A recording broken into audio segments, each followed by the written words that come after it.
दादू एक गरीब बूढ़े थे। गांव वाले उन्हें चाचा दादू कहकर बुलाते थे। चाचा दादू एक छोटे से मकान में रहते थे।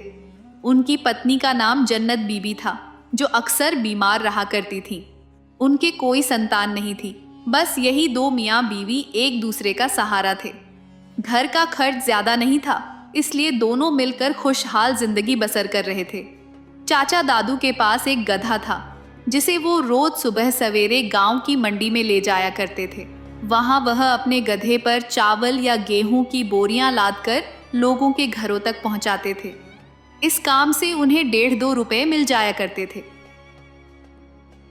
रोटी, हांडी और कपड़े वगैरह पर खर्च करने के बाद भी हर महीने 10-12 रुपए बच जाते थे और इन पैसों को जन्नत बीबी एक बर्तन में डालकर सहेज कर रख देती थी।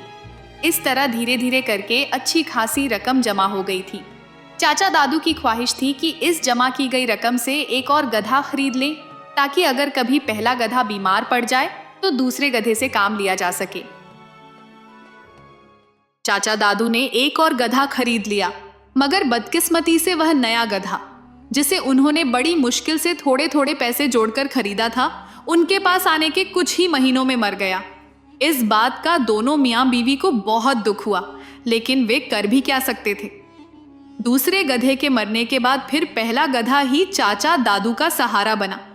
वह गधा बड़ा वफादार था। छोटी मोटी चोट की तो उसने कभी परवाह ही नहीं की। रोज सुबह सवेरे चाचा दादू के साथ मंडी चला जाता और अपनी जिम्मेदारी पूरी करके खुश खुश घर लौट आता था। किस्मत को कुछ और ही मंजूर था। एक दिन चाचा दादू का वही वफादार गधा भी बीमार पड़ गया।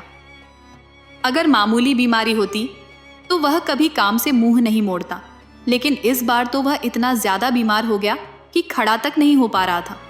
जब खड़ा ही नहीं हो सकता था तो फिर बोझ उठाकर कैसे चलता।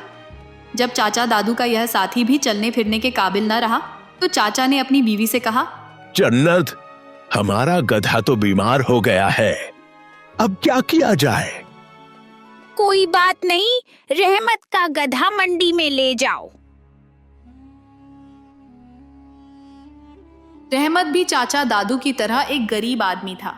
वह मंडी जाने के बजाय अपने गधे को दरिया के किनारे ले जाया करता था और उस पर मिट्टी लादकर शहर बेचने जाया करता था। 2-3 घंटे में वह मिट्टी कहीं ना कहीं बिक जाती और फिर रहमत अपने गांव लौट आता था। जन्नत बीबी ने तो कह दिया था कि रहमत का गधा ले जाओ, मगर दादू इसके लिए तैयार नहीं हुआ। वजह यह थी कि रहमत की रोजी रोटी ही उसके गधे पर टिकी हुई थी। दादू